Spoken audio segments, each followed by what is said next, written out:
What's up, Fox Fox here, and today we are talking about this $40 GTX 970 that I scored. So, I was browsing eBay, and obviously we are in a time where graphics cards are very expensive. I've seen 2070s going for $800 to $900, which is insane to me. This is a GTX 970, which as of right now retails for about $140 on the used market on eBay.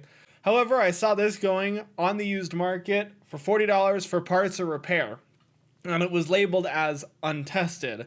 And for those of you who know what untested actually means, it's just an excuse for people to say it's broken, try and fix it yourself. You can't refund it because it's not false advertising. We said it doesn't work. So I picked this up for $40 not knowing what to expect. But lo and behold, I slotted this in the test bench. And aside from the fact that it made a weird sound and a screw about this big was in the box that didn't look like it fit this whatsoever, after a while everything seemed to smooth out and I haven't had any issues with gameplay since. I've had this for about 3 weeks now, just about as long as I've been on break. I'm sorry about that, by the way. But ever since then, I've been benchmarking it and making sure it works perfectly fine. It works perfectly fine. So the EVGA GeForce GTX 970 that we have here today has a base clock of 1165 megahertz with a boost of 1317 megahertz and a memory clock of 7010 megahertz.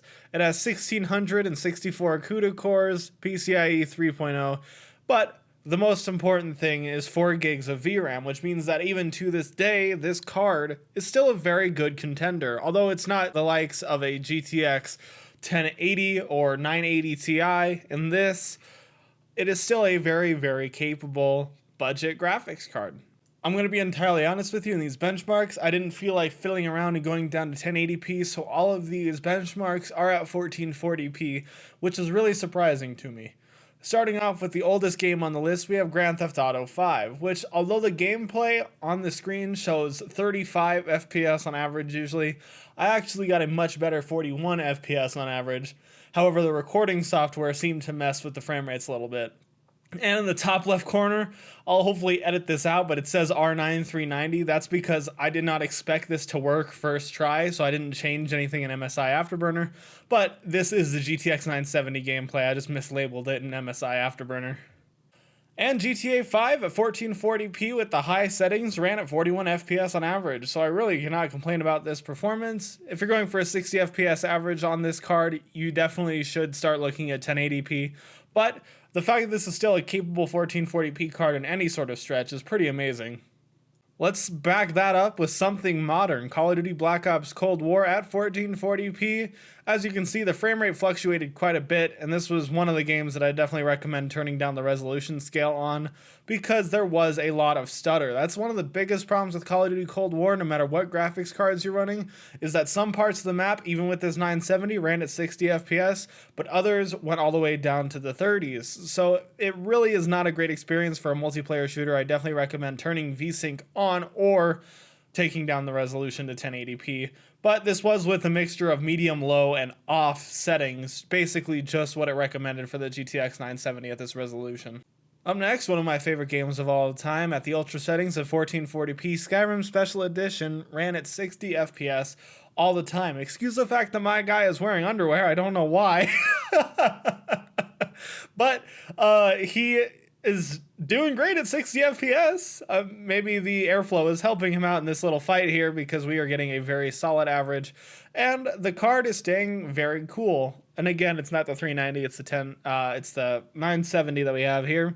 And it works perfectly fine. And last but not least, we have Fallout 4.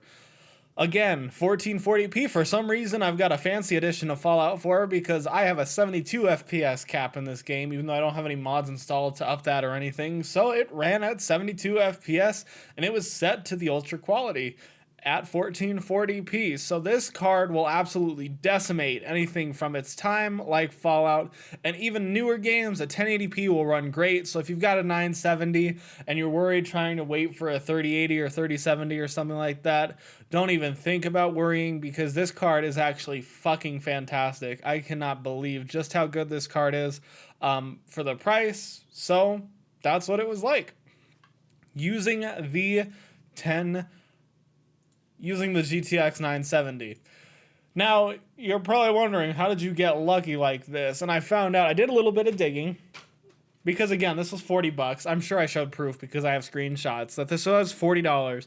And what I found out was the person who sold this to me was like a e-tailer. So they bought a lot of stuff and sold it off, and they had zero other computer parts. They sold bed sheets and like trinkets and things like that. So it was probably just a person selling for mass retail on eBay and just didn't know what PC parts were. They didn't have a computer to test it in, so they just put it out and said, hey, if it works, it works. If it doesn't, it doesn't. And they made 40 bucks off of it. So I'm going to keep benchmarking this for a little while longer to make sure it works. And if that's the case, because it has nothing wrong with it whatsoever, I may just sell it, or I'll keep it for benchmarks in the future. So thank you very much for watching this video.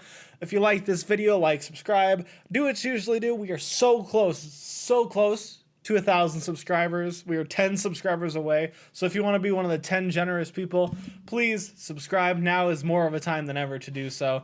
And as always, buy yourself something nice.